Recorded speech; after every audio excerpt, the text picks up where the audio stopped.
तो शुरू करते हैं अलंकार।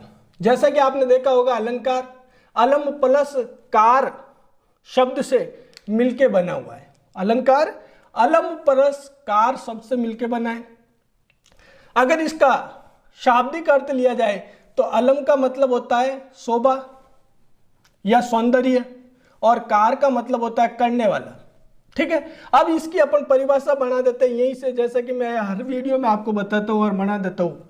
तो देखो यहां से सीधी परिभाषा बन गई, वे उपादान या तत्व जो काव्य के शोभा या सौंदर्य में वृद्धि करते हैं वो अलंकार है, कुछ नहीं है, सीधी सी है। शब्द में अर्थ है और उसकी परिभाषा है, बस एक विशेष नजरिए से आपको देखने का काम है। बस यदि आपने विशेष नजरिए से देख लिया तो अलंकार अभी आपका यहां से तैयार हो जाएगा पूरा कॉन्सेप्ट। और प्रत्येक प्रश्न करा के जाऊंगा मैं यहां से, कहां से प्रश्न आएगा तो आप अंत तक देखना इस वीडियो को। ठीक है, अलंकार अलम प्लस कार के योग से मिलके बना है, जिसका अलम का मतलब होता है शोभा और कार का मतलब होता है करने वाला।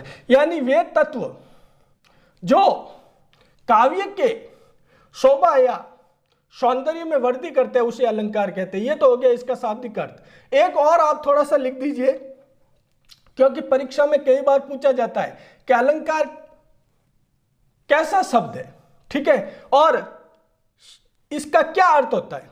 ठीक है, तो देख लो अलंकार यहां पर मैं लिख देता हूं, अलंकार एक संज्ञा शब्द है, ध्यान रखना। क्या है? संज्ञा शब्द है, ये ध्यान रखना। अलंकार संज्ञा शब्द है और संज्ञा शब्द में इसका अर्थ होता है आभूषण। क्या अर्थ हो जाएगा? आभूषण, ये ध्यान रखना। संज्ञा शब्द में इसका अर्थ हो जाएगा आभूषण। संज्ञा शब्द में इसका अर्थ क्या हो जाएगा, ये विशेष ध्यान रखना। परीक्षा में कहीं से भी पूछे, अपना आंसर होना चाहिए तैयार। ठीक है, कहीं से प्रश्न पूछ, तैयार है मैं प्रश्न। ठीक है, तो अलंकार कैसा शब्द है? संज्ञा शब्द है और उसका संज्ञा शब्द में अर्थ क्या होता है? आभूषण। और वैसे शाब्दिक अर्थ लिया जाए तो अलम प्लस कार शोभा और करने वाला, वे उपादान या तत्व जो काव्य के शोभा या सौंदर्य में वृद्धि करते हैं उसे अलंकार कहते हैं। ये हो गया। अब देखो मोटा मोटा क्वेश्चन प्रत्युत्तर परीक्षा में first grade, second grade, net और सेट और असिस्टेंट प्रोफेसर में कहां से पुटअप होगा, और स्कूली परीक्षा में भी आपने जैसा देखा होगा ये सारा आपको याद है। ठीक है ना, लेकिन एक प्रश्न और बनेगा। वो क्या बनेगा कि भाई ये अलंकार संप्रदाय या हिंदी में अलंकार देने वाले आचार्य कौन है, तो ये भी आपको अच्छी तरह से याद होना चाहिए। मतलब पूरा कॉन्सेप्ट, मैं प्रश्न नहीं बताऊंगा, पूरा कॉन्सेप्ट क्लियर करूंगा और एक भी सवाल नहीं छोड़ूंगा, ये ध्यान रखना। ठीक है, तो देख लेते हैं अलंकार के प्रवर्तक कौन है, उन्होंने कौन सी किताब लिखी जिसके अंतर्गत अलंकार का विस्तृत वर्णन किया, तो इसके बारे में देखते हैं। तो चलो देखो बिना समय गंवाए शुरू करते हैं अपन अलंकार का। ठीक है ना, इसके प्रवर्तक कौन है? अपन ने संज्ञा शब्द देख लिया, इसका शाब्दिक अर्थ देख लिया, अब इस अलंकार के प्रवर्तक कौन है तो थोड़ा सा लिख दो। यहां लिख लेते हैं अपन प्रवर्तक। अलंकार के प्रवर्तक कौन है? भाई पूरा कॉन्सेप्ट तैयार होना चाहिए, कहीं से भी प्रश्न बने अपन को आता है, बस बना मैं दूंगा उत्तर, सीधा सीधा प्रश्न नहीं। ठीक है ना, फिर मैं आपको एक एक अलंकार लेके उसकी विस्तृत चर्चा करेंगे। ठीक है, तो देखो अलंकार के प्रवर्तक कौन है तो ध्यान रखना आचार्य भामा, नाम अच्छी तरह से देख लेना। अलंकार संप्रदाय के प्रवर्तक कौन है जिन्होंने अलंकार संप्रदाय दिया? ठीक है ना, तो वो है भामा। भामा, ठीक है, आचार्य भामा ने अलंकार संप्रदाय दिया था। और ध्यान रखना ये कौन सी सदी के है, कौन सी शती के है, तो ध्यान रखना ये अपने संस्कृत आचार्य है। ठीक है ना, जो 6ठी शती के, यहां लिख दो 6ठी शती या शताब्दी, जैसा भी आप समझो, शती लिखो शताब्दी लिखो, अपन को याद होना चाहिए। ठीक है, तो 6ठी शती के ये है, इसको कोष्टक में बंद कर दो, आचार्य भामा।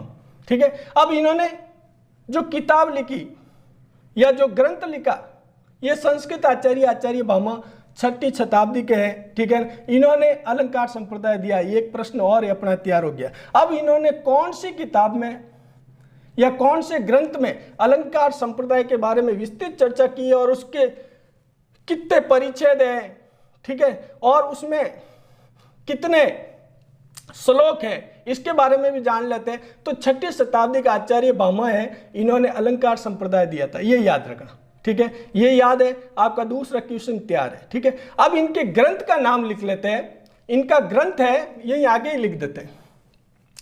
इन्होंने जो ग्रंथ दिया उस ग्रंथ का नाम है काव्य अलंकार। क्या नाम है? काव्य अलंकार। इनके ग्रंथ का क्या नाम है? काव्य अलंकार। यह लिख दो। आचार्य भामा ने जो अलंकार संप्रदाय में अलंकार दिया, उनके ग्रंथ का नाम है काव्य अलंकार। एक भी टॉपिक नहीं छोड़ूंगा, बस यदि आप मेरे से जुड़ गए, काव्य अलंकार, ठीक है।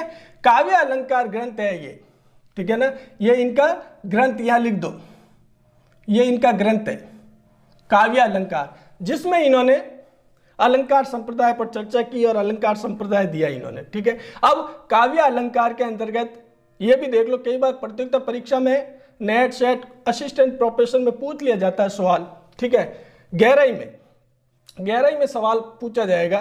तो जो भामा ने काव्य अलंकार ग्रंथ लिखा, ठीक है ना, उसमें कितने परिच्छेद है और कितने श्लोक है, तो ये ध्यान रखना, ठीक है। तो इनके 6 परिच्छेद है। क्या है? 6 तो परिच्छेद है, ये याद रखना। 6 परिच्छेद है काव्य अलंकार के, ठीक है। और 6 परिच्छेद के अलावा और क्या है? 400 श्लोक है, 400 श्लोक है, ये ध्यान रखना। बस ये याद है तो अपना दूसरा तीसरा सवाल ये याद है, ये हो गया। अब अलंकार की इन्होंने परिभाषा कैसे दी, पहले इनकी ले लेते भाई। इन्होंने अलंकार संप्रदाय दिया हिंदी साहित्य में, काव्य शास्त्र में, ठीक है ना। तो इनकी परिभाषा ले लेते हैं, फिर अपन 2-4 परिभाषाएं और लेंगे।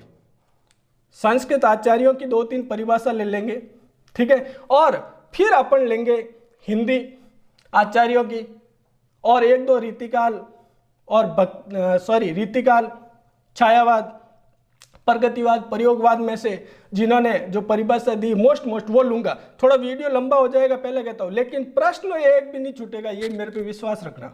यहां से सारे प्रश्न में बना के जाऊंगा। और आपने यदि मेरे कॉन्सेप्ट को अच्छी तरह से देख लिया, अलंकार टॉपिक यही तैयार होगा, ये मेरे पे विश्वास करना, ठीक है। मैं अपना सर्वोत्तम देने की कोशिश करूंगा और आपकी सफलता में 4 चांद लगेंगे। तो चलो, ये हो गया। प्रवर्तक कौन है? आचार्य भामा, 6ठी शताब्दी। इन्होंने ग्रंथ लिखा काव्य अलंकार, ठीक है, जिसमें 6 परिच्छेद और 400 श्लोक है, ये हो गया। अब इन्होंने परिभाषा कैसे दी, तो इनकी खुद की परिभाषा देख लेते हैं। एक बार इनकी खुद की देख लेते हैं कि इन्होंने परिभाषा में क्या लिखा। तो देखो परिभाषा क्या दी इन्होंने अलंकार की, वही देखते हैं। आचार्य भामा ने जो परिभाषा दी ना, उस पर चर्चा कर रहे थे अपन, ठीक है। तो आचार्य भामा की लिख देते हैं, अच्छी तरह से देखना। इनकी लेते हैं, भामा की। अब मैं आचार्य नहीं लिख रहा हूं, भामा लिख रहा हूं, आप समझ जाना। नाम अच्छी तरह से देखना, भामह, क्योंकि इसी के अंतर्गत अभी मैं एक परिभाषा लूंगा, वो है वामन, आचार्य वामन, और ये है भामा। तो ध्यान रखना, भामा ने अलंकार संप्रदाय दिया है, वामन ने नहीं, क्योंकि शब्द एक जैसे है तो कंफ्यूज नहीं हो जाओ, ठीक है। तो भामा की परिभाषा थोड़ी सी देख लेते हैं। इन्होंने बहुत ही शानदार परिभाषा दी अलंकार की। वो क्या दी है? इन्होंने कहा है, देखो ध्यान से देख लो, ध्यान से देखोगे तो तैयार हो जाएगा। यहाँ इन्होंने कहा है, न क्रांतमपि निर्मुख विभाति वनिता मुखम। अभी मैं पूरा तैयार करूंगा सर क्या बोल रहे हैं, बिल्कुल। न क्रांतमपि, थोड़ा सा लिख देते हैं, यह परिभाषा देख लो। न क्रांतमपि, अच्छी तरह से पूरा कॉन्सेप्ट तैयार कराऊंगा मैं आपको। निर्मुष, ये क्या है, बिल्कुल अभी बताऊंगा मैं आपको कि निर्मुष का क्या मतलब होता है, ठीक है। और ये संस्कृत के अंदर दे रहे हैं, क्योंकि आचार्य संस्कृत आचार्य है, तो ये परिभाषा दे रहे हैं। न क्रांतमपि निर्मुष विभाति, देखो ध्यान से देखना अच्छी तरह से, अभी तैयार हो जाएगा। न क्रांतमपि निर्मुष विभाति वनिता मुकम, यहाँ लिख दो वनिता मुकम, वनिता मुखम, बस ये होगी, ये इनकी परिभाषा है। ठीक है, इन्होंने क्या कहा है, देखो वापिस देखो, याद कर लेना, ये आएगा है जैसे पूछ लेता आचार्य वामन ने अलंकार की परिभाषा, या सीधे ये दे देगा, न क्रांतमपि निर्भुष विवाति वनिता मुकम, ये परिभाषा अलंकार की किसने दी। ठीक है, क्या है वापिस देख लो, न क्रांतमपि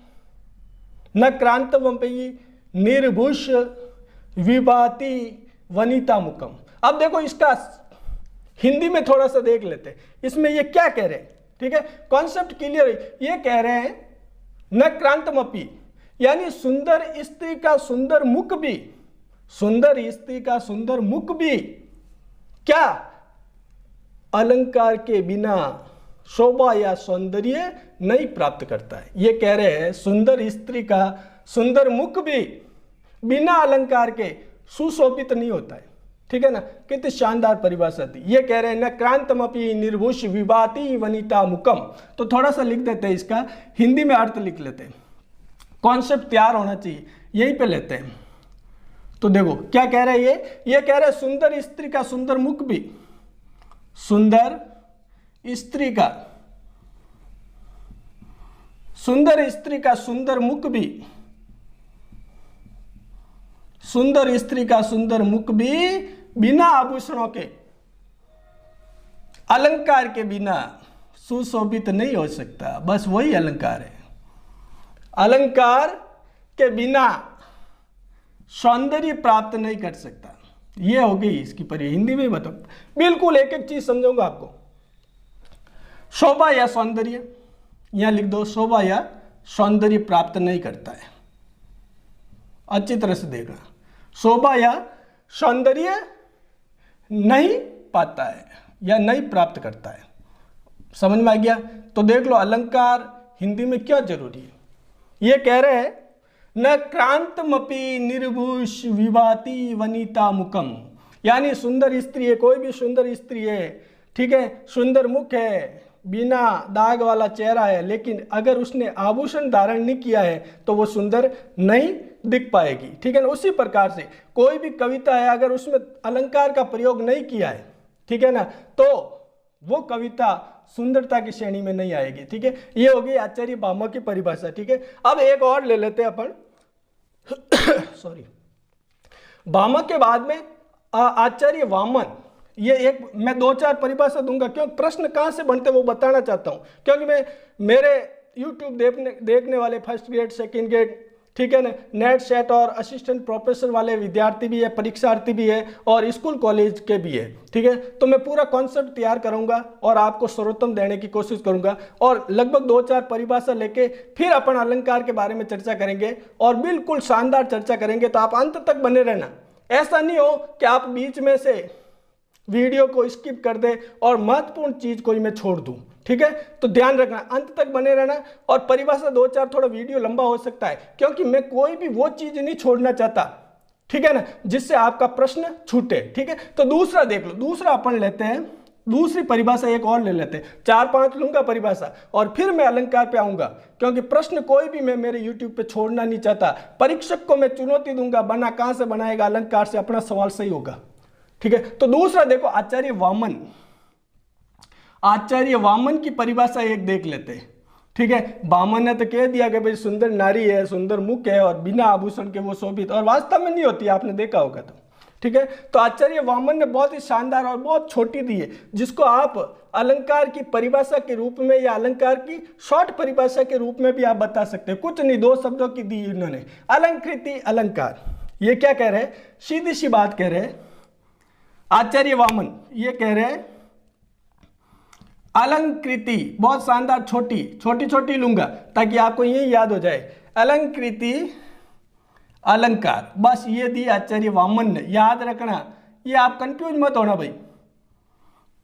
ये इन्होंने दी अलंकृति अलंकार, और भामा जो मेन अपने अलंकार संप्रदाय के प्रवर्तक है, उन्होंने न क्रांतमपि निर्भुष विभाति वनिता मुकम, और आचार्य वामन, भामा और वामन याद रखना, कंफ्यूज नहीं हो जाओ अच्छी तरह। अलंकृति अलंकार, अब देखो इसमें मालूम पड़ रहा है अर्थ, ठीक है, तो फिर भी अपन बता देते हैं, देख लो आप, हालांकि देखते ही मालूम पड़ रहा है अलंकृत अलंकार, यानी जो अलंकृत करे वो अलंकार है। अब क्या परिभाषा बिल्कुल सीधी है, जो अलंकृत करे वो अलंकार है, तो भी लिख दो। आप कहोगे कि सर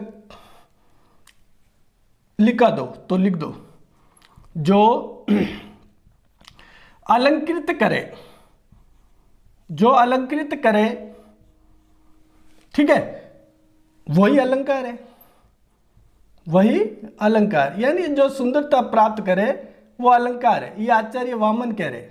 कौन कह रहे? आचार्य वामन। देखो हमारी संस्कृत बहुत समृद्ध भाषा रही है और बहुत आचार्य हुए हैं जिसको आज दिन तक अपन ने पहचान नहीं पाया। बहुत अच्छी अच्छी शानदार परिभाषा दी है इन्होंने और विश्व में अपना डंका था। ठीक है, तो जो अलंकृत करे वही अलंकार, ये होगी आचार्य वामन की। फटाफट ले लेते, एक और ले लो एक और लेते, एक और ले लो आप, तीसरी जो मोस्ट है, एक दो को अधिकतर परीक्षा में पूछी जाती है, वो कौन सी? आचार्य दंडी की। आचार्य दंडी की ये अधिकतर पूछी जाती है परीक्षा में और सीधे सीधे दे देते हैं। तो आचार्य दंडी की परिभाषा भी देख लेते हैं अपन, कोई भी छूटना नहीं चाहिए। देखो फिर मैं अलंकार शुरू करूंगा, आप कहोगे सर क्या लेके बैठ गए? अरे यहाँ से प्रश्न बनता है, आप परीक्षा में जाओगे तब मालूम पड़ेगा क्या हाँ सर सही कह रहे थे। तो आचार्य दंडी की परिभाषा देख लो थोड़ी सी, ये मोस्ट इंपॉर्टेंट है, इसको मोस्ट लगा देना। ये अधिकतर परीक्षा में सीधे सीधे दे देती है अलंकार की परिभाषा और आपको पूछ लेता है कि इसमें ये परिभाषा किसकी है। तो ध्यान रखना, ये बहुत ही शानदार परिभाषा दे रहे हैं। क्या परिभाषा दे रहे? काव्य शोभाकरण। थोड़ा सा डिफिकल्ट है, याद करने में दिक्कत होगी तो याद कर लेना। पहला शोभाकरण, शोभाकरण धर्मान अलंकार पच्छते, अच्छी तरह शोभाकरण, फिर आ जाएगा धर्मान। अभी बताऊंगा क्या है शोभाकरण, धर्मान अलंकार, शोभाकरण, शोभाकरण धर्मान, ये धर्मान है ना, शोभाकरण धर्मान अलंकार पच्छते, प्रच्छते, ये लिखो प्रच्छते। ठीक है, अब देख लो अच्छी तरह से, कुछ नहीं, छोटी छोटी दे रहा हूं मैं ताकि आपको याद हो जाए और ये पूछी जाती है। शोभा काव्य, एक मिनट ये थोड़ा सा भूल गया, यहां आगे लिखना आप काव्य, ये याद रखना काव्य, काव्य, काव्य शोभाकरण धर्मान अलंकार पच्छते, ये परिभाषा होगी। काव्य शोभाकरण धर्मान अलंकार पच्छते। तो आचार्य दंडी ने क्या दी है? काव्य शोभाकरण धर्मान अलंकार पच्छते, धर्मान अलंकार पच्छते। इन्होंने धर्मान अलंकार, यहाँ धर्म इन्होंने शब्द और अर्थ के लिए लिया है। ठीक है, अब देखो आचार्य दंडी की मोस्ट इंपोर्टेंट यहाँ काव्य है ना, थोड़ा सा भूल गया था मैं, तो ध्यान रखना ये काव्य पहला आएगा, काव्य शोभाकरण धर्मान अलंकार पच्छते। अब क्या है इसको थोड़ा सा देख लेते हैं। ठीक है, इसको देखो ये तो हो गई वामन की। अब इसको थोड़ा सा सरल कर देते हैं। काव्य शोभाकरण धर्मान अलंकार पच्छते, इसमें क्या कह रहे हैं? ये कह रहे हैं काव्य की शोभा बढ़ाने वाले, काव्य की शोभा बढ़ाने वाले। यहां से आप बना दोगे सीधा सीधा तो भी लिखा देता हूं, चलो काव्य की शोभा बढ़ाने वाले, काव्य की शोभा बढ़ाने वाले धर्म, ये आ गया धर्मान। तो काव्य की शोभा बढ़ाने वाले धर्म, यह धर्म किसके लिए आया ये अच्छी तरह से देखना, पूरा कॉन्सेप्ट क्लियर होना चाहिए। यह धर्म आया शब्द और अर्थ के लिए। किसके लिए आया है? शब्द या अर्थ के लिए आया है धर्म। अभी मैं बताऊंगा। काव्य की शोभा बढ़ाने वाले धर्म, शब्द या अर्थ ही अलंकार है, ही अलंकार है। बस ये हो गई परिभाषा, अलंकार है। ठीक है, काव्य की शोभा बढ़ाने वाले धर्म, धर्म में शब्द या अर्थ या अलंकार। आचार्य दंडी कहते हैं, इंपॉर्टेंट है ध्यान रखना, आचार्य दंडी काव्य शोभाकरण धर्मान अलंकार पच्छते, यानी काव्य की शोभा बढ़ाने वाले धर्म शब्द अर्थ ही अलंकार है। ठीक है, ये आचार्य दंडी ने दी अलंकार की परिभाषा। ये हो गई अपने तीन खूब है, ये संस्कृत आचार्य है जो अपने, ठीक है ना, उन्होंने ये परिभाषा दी, संस्कृत आचार्य, ये ध्यान रखना, संस्कृत आचार्य है अपने, उन्होंने ये परिभाषा दी तीन। अब अपन क्या करते हैं, एक और वेद पुराण की परिभाषा मेरे को याद आ रही है, इंपॉर्टेंट है, क्योंकि कई बार फर्स्ट ग्रेड में वो सीधी सीधी पूछ ली गई है, तो वो भी अपन लिख देते हैं। ठीक है, तो थोड़ी सी देख लो, एक और लिख लेता हूँ मैं, चौथी एक और देख लो, फिर अपन हिंदी वाले ले लेंगे। हिंदी के जो अलंकारवादी आचार्य है उनकी परिभाषा 2-3 लेके फिर अपन अलंकार कुछ नहीं, बहुत अभी मैं सिंपल आपको बता दूंगा कि अनुप्रास क्या वर्ण की आवृत्ति हो रही, यमक क्या शब्द की आवृत्ति हो रही, सलेश क्या एक शब्द से अनेक अर्थ निकले, सारा शॉर्ट रूप से बता दूंगा, आप अंत तक रहना। थोड़ा मैं ये परिभाषा वाला ले लेता हूँ क्योंकि सीधे सीधे यहाँ से प्रश्न पूछ लेता है, और मेरा उद्देश्य यही है, मेरे परीक्षार्थी जो मेरे चैनल को देख रहे हैं वो कोई भी प्रश्न छोड़े नहीं, और हिंदी के प्रश्न छोड़ देंगे तो फिर क्या होगा, अपन पीछे आ जाएंगे। ठीक है, हिंदी का कोई नहीं छूटना चाहिए, वो भी अलंकार जैसा बहुत इजी टॉपिक है। ठीक है, तो एक और देख लो जो परीक्षा में सीधी सीधी पूछी जाती, मैं वो छोड़ देते, वो अग्नि पुराण से है मेरे से। हाँ याद आया, अग्नि पुराण से, अग्नि पुराण से है और बहुत ही शानदार है, ये सीधी सीधी कई बार पूछ लेते हैं अग्नि पुराण से। अब क्या है, बिल्कुल छोटी छोटी बता रहा हूं, ठीक है, आपको याद हो जाएगी। अग्नि पुराण से है, वो सीधी सीधी अलंकार रहिता विद्वेव सरस्वती, अलंकार रहिता लिख दो कि सर बोलो मत, लिखो ताकि देख लेंगे, ठीक है ना। अलंकार रहिता, अभी शॉर्ट सरल करके बताऊंगा मैं क्या है। अलंकार रहिता विद्वेव सरस्वती, क्या है, विद्वेव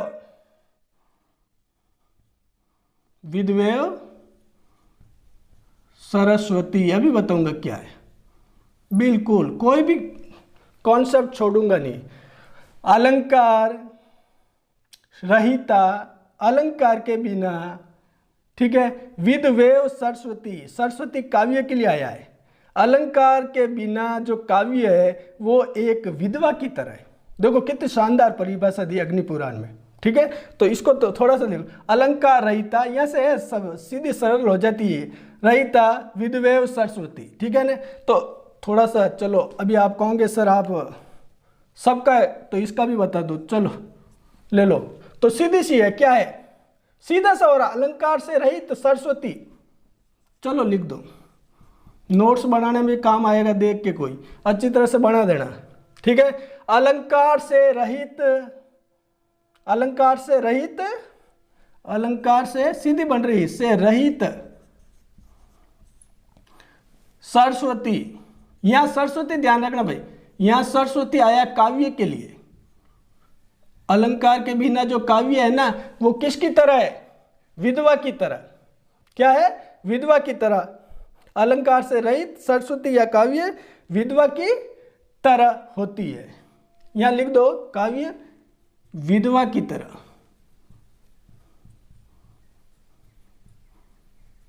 विधवा की तरह। अलंकार से रहित सरस्वती या काव्य विधवा की तरह होती है, सही है भाई,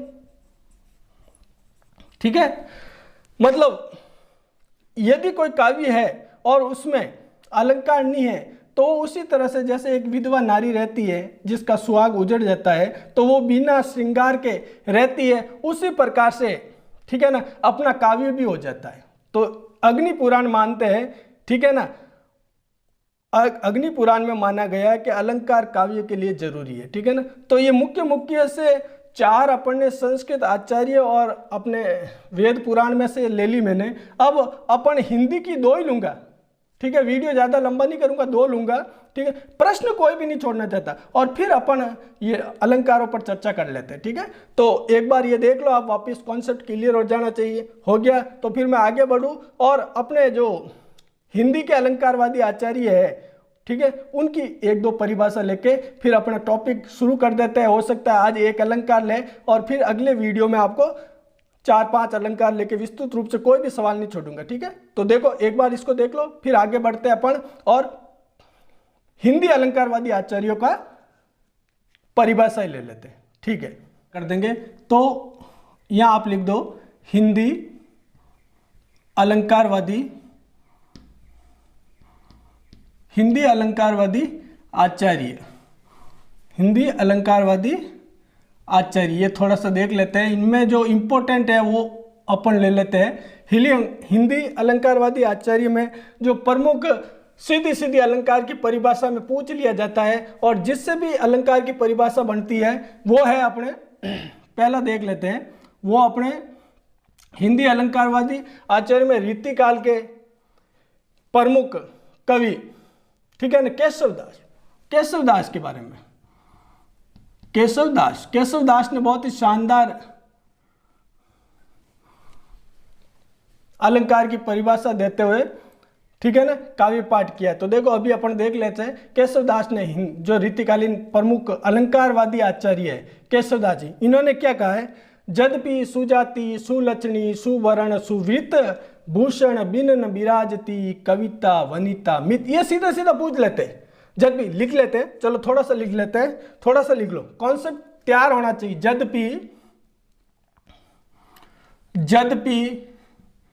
जदपि सुजाति, अच्छी तरह से यही याद करते हुए जाना, यहां से याद करते हो जाओ। जदपि सुजाति सुलक्षणी, अच्छे लक्षणों वाली, सुलक्षणी, जदपि सुजाति सुलक्षणी सुवर्ण सरस, सुवर्ण, और जदपि सुजाति सुलक्षणी सुवर्ण सरस सुवत, यह लिख देते हैं, सरस और सुवृत। केशवदास जी कहते हैं जदपि सुजाति सुलक्षणी सुवर्ण सरस सुवृत। आगे कह रहे भूषण बिन विराजती, भूषण बिन विराजती, भूषण बिन विराज ही, भाई वो भी भूषण यानी आभूषण के बिना, कविता वनिता मित, कविता वनिता इंपॉर्टेंट है भाई, परीक्षा में सीधी सीधी पूछ लेते हैं, वनिता मित। अब इसका भावार्थ बता देता हूं मैं, अभी भावार्थ देख लेना। ये कह रहे यदि अच्छी जाति वाली, अच्छे लक्षणों वाली, अच्छे रंग रूप वाली, ठीक है ना, अच्छे वर्ण वाली नारी भी है, यदि भूषण बिन न विराजी, यदि उसने आभूषण धारण नहीं किया है, ठीक है ना, चाहे वनिता, तो वो नारी सुशोभित नहीं होगी, ठीक है ना। उसी प्रकार से यदि किसी कविता में अच्छे अच्छे वर्ण है, ठीक है ना, अच्छी जाति की कविता है, अच्छे लक्षण वाली कविता है, लेकिन यदि वहाँ आभूषण भूषण, वहाँ आभूषण, वनिता के लिए आभूषण, वनिता नारी को कहते हैं, और कविता के लिए अलंकार नहीं है, तो वो बिना न विराजिती, सुंदर नहीं लग पाएगी। तो केशवदास जी कहते हैं जदपि सुजाति सुलक्षणी सुवर्ण सरस सुवित भूषण बिना न विराजती कविता वनिता मित। तो थोड़ा सा अलंकारों के बिना, कविता और आभूषणों के बिना स्त्री शोभा नहीं पाती, तो थोड़ा सा लिख दो, ठीक है। अलंकारों के बिना, फटाफट लिख देता हूं, वीडियो लंबा हो रहा है। अलंकारों के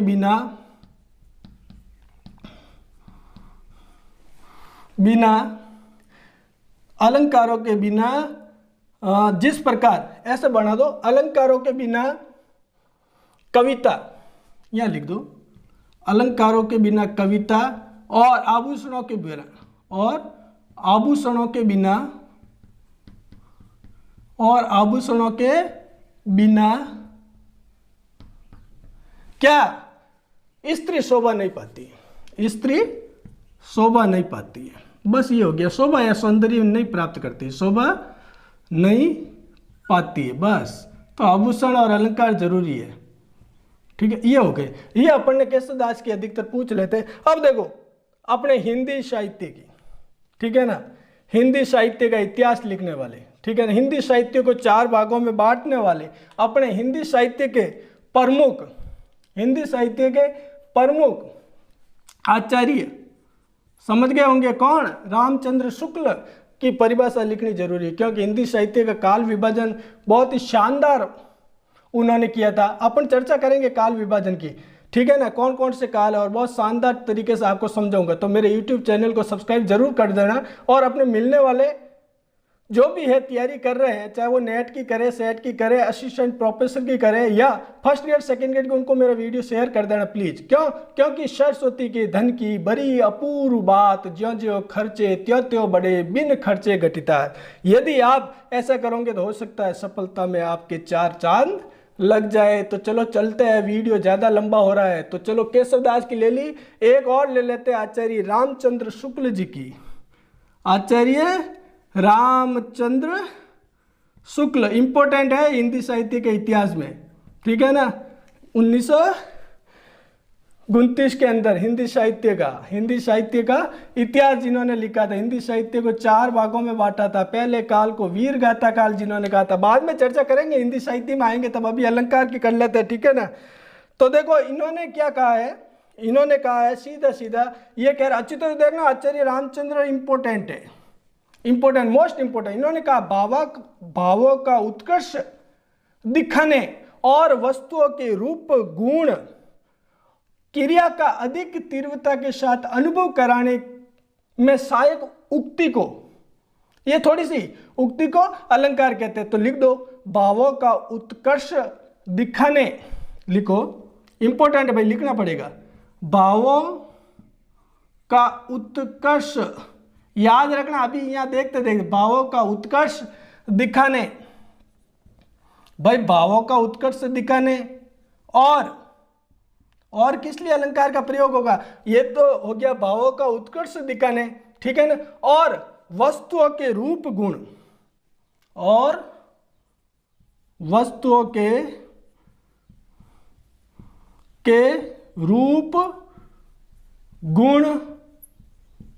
रूप गुण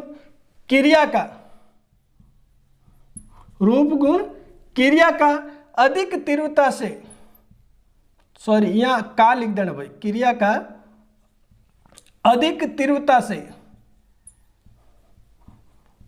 तीव्रता से क्या अनुभव कराने में सहायक, अधिक तीव्रता से या तीव्रता के साथ, या अधिक तीव्रता से लिख दो ना, तीव्रता से अनुभव, ये आएगी, इंपॉर्टेंट है। अधिक तीव्रता से अनुभव कराने में सहायक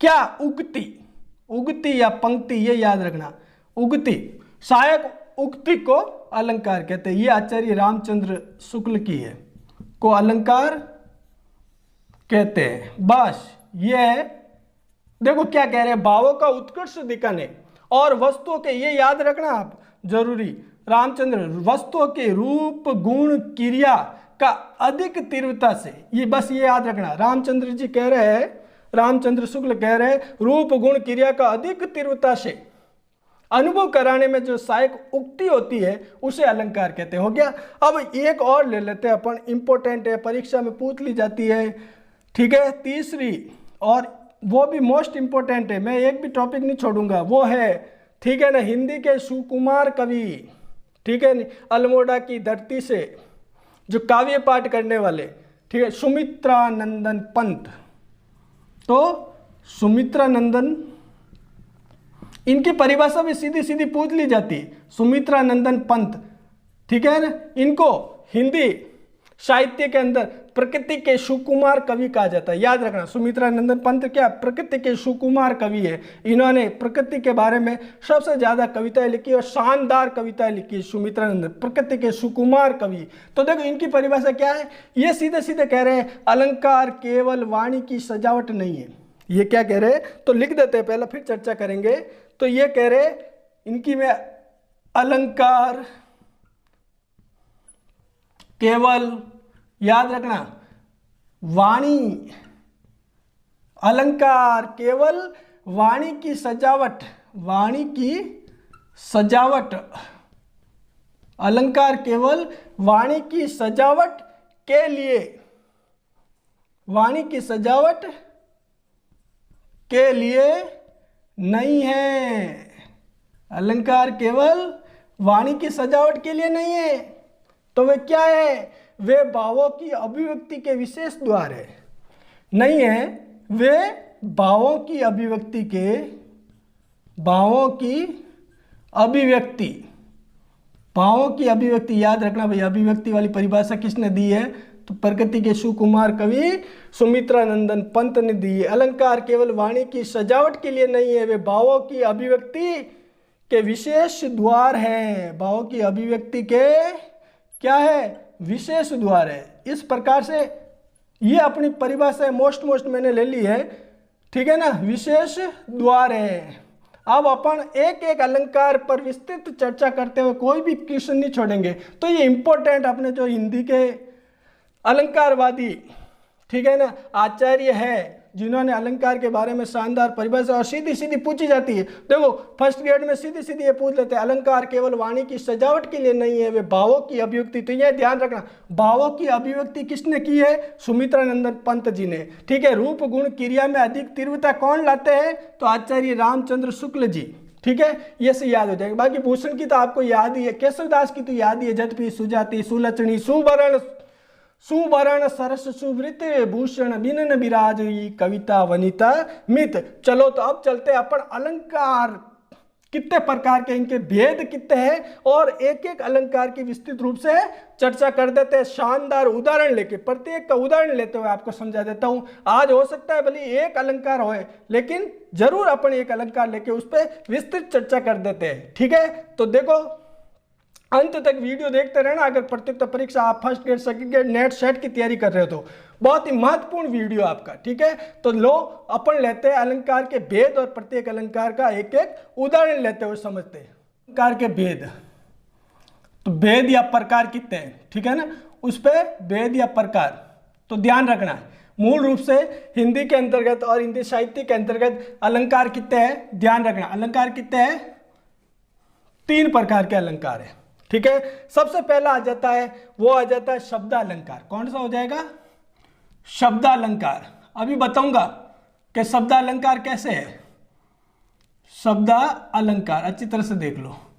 पहला हो जाएगा शब्दालंकार, ठीक है। अब इसमें क्या क्या आएगा बताऊंगा अभी। दूसरा है अर्थालंकार। भेद बता रहा हूं। अर्थालंकार, अलंकार अर्थ अलंकार, ठीक है। एक शब्दालंकार है और एक अर्थालंकार है। और तीसरा हो जाएगा शब्दालंकार, अर्थालंकार हो गया जैसे कि आपको देख रहे हो, ठीक है। और तीसरा है उभय अलंकार। कौन सा है? उभय अलंकार। उभय अलंकार, ये अलंकार के मोटे मोटे 3 भाग है, ठीक है, मोटे मोटे। शब्दालंकार, ठीक है, भेद के बारे में चर्चा करें। देखो अब क्या शब्दालंकार में क्या है, जैसे कि नाम से ही मालूम होता है, शब्द विशेष के कारण अलंकार। तो यहां लिख दो शब्द विशेष। शब्द विशेष के कारण, किसी शब्द विशेष के कारण वहां पर शब्दालंकार हो जाएगा, ठीक है। शब्द विशेष के कारण अलंकार होगा, वहां शब्दालंकार हो जाएगा। तो यहां पर क्या है? अर्थ पर आधारित। अब शब्दालंकार कौन कौन से हैं तो देख लेना। इसमें आएंगे अनुप्रास शब्दालंकार, 1-2 बता देते हैं, और यमक, बिल्कुल यमक शब्दालंकार में आता है, ठीक है। तो शब्द पर आधारित होते हैं, ठीक है। अब दूसरा देखो अर्थालंकार। अर्थालंकार में क्या है मालूम पड़ रहा है? अर्थ पर आधारित। अर्थालंकार क्या है? अर्थ पर आधारित होता है, ठीक है ना, अर्थ पर आधारित होता है। इसमें क्या है, अगर किसी शब्द का पर्यायवाची शब्द रख दे तो भी इसमें अर्थालंकार में कोई फर्क नहीं पड़ता, लेकिन शब्दालंकार में आप उसका पर्यायवाची नहीं रख सकते, ठीक है ना। यहाँ पर क्या, शब्द के स्थान पर पर्यायवाची रखने पर भी अलंकार बना रहता है अर्थालंकार में। इसका पर्यायवाची भी रख दे ना, ठीक है ना, यानी पर्याय शब्द भी रख दे तो भी अलंकार बना रहता है। अब प्रमुख रूप से कौन कौन से है तो देख लो। अर्थालंकार में उपमा रूपक, उपमा आएगा, रूपक आएगा, और उत्प्रेक्षा लिख देते हैं। उपमा उत्प्रेक्षा, उपमा रूपक उत्प्रेक्षा, ये प्रमुख रूप से, ठीक है। अब उभय अलंकार, उभय अलंकार में क्या है? शब्द अर्थ दोनों का जिसमें चमत्कार होगा, तो इसमें लिख देते हैं उभय अलंकार में क्या है। कई बार परिभाषा पूछ लेते हैं, शब्द अर्थ दोनों का चमत्कार, दोनों का चमत्कार जहां पाया जाता है वहां पर कौन सा हो जाएगा? उभय अलंकार हो जाएगा। कौन सा हो जाएगा? उभय अलंकार। तो उभय अलंकार कौन कौन से? देखो आपने देखा शब्द और अर्थ दोनों का चमत्कार किस में होता है? सलेश में देखा होगा आपने, सलेश चिपका हुआ, ठीक है ना। तो ये उभय अलंकार की श्रेणी में अपन रख सकते हैं इसको। और वक्रोक्ति यानी टेढ़ी उक्ति, कोई भी बात सीधी कह रहे हैं लेकिन वक्ता उसको अलग भाव से ले रहा है, वहां वक्रोक्ति अलंकार होता है। अब मैं बिल्कुल आपको इजी रूप से इसको सबको क्लियर करूंगा। अभी एक बार देख लो अलंकार के भेद कितने हैं, तो आपको ध्यान रखना, सवाल पूछ ले तो 3 भेद है। कितने भेद है? 3। शब्द अलंकार, पहला है शब्द अलंकार, दूसरा है अर्थ अलंकार और तीसरा है उभय अलंकार। ठीक है। अब फिर परिभाषा पूछ ले भाई शब्द अलंकार किसे कहते हैं? शब्द विशेष के कारण जहां अलंकार होता है वहां पर शब्द अलंकार है। तो कौन कौन से है? तो 1-2 बता देना। अनुप्रास, यमक, ये हो गया। ठीक है। फिर दूसरे देखो, अगर पूछ ले अर्थ अलंकार कौन सा है, तो अर्थ पर आधारित, अर्थ पर आधारित है। अगर किसी शब्द का पर्यायवाची शब्द भी रख दिया जाए तो भी वहां पर अलंकार में कोई फर्क नहीं पड़ेगा। वो कौन सा है? तो अर्थ अलंकार है, ध्यान रखना। ठीक है। उपमा, रूपक, उत्प्रेक्षा। ठीक है। और तीसरा कौन सा है? उभय अलंकार। उभय अलंकार किसे कहते हैं? शब्द अर्थ दोनों का चमत्कार जहां पाया जाता है वहां पर उभय अलंकार होता है, जैसे सलेश, वक्रोक्ति। इस प्रकार से आज अपन ने क्या किस में चर्चा की? एक तो अपन ने अलंकार का शाब्दिक अर्थ, संज्ञा शब्द और इनकी जो प्रमुख रूप से जो परिभाषा है उस पर चर्चा कर दी है। और अलंकार के भेद या प्रकार कितने हैं वो अपन ने बता दिए। अब ये वीडियो ज़्यादा लंबा हो रहा है तो मैं नहीं चाहता कि ज़्यादा वीडियो हो जाए। अगला वीडियो जो बनाऊंगा उसके ऊपर मैं आपको प्रत्येक अलंकार का, पहला अलंकार अपन ले लेंगे शब्द अलंकार। शब्द अलंकार कौन कौन से अलंकार है उस पर विस्तृत चर्चा करेंगे और कॉन्सेप्ट पूरा इजी रूप से और पूरा कॉन्सेप्ट तैयार करूंगा। ठीक है। तो प्लीज आपको यदि मेरा वीडियो अच्छा लगता है तो प्लीज सब्सक्राइब कर दीजिए और एक प्यारा सा कमेंट जरूर लिख दीजिए। ठीक हो दोस्तों, नमस्कार।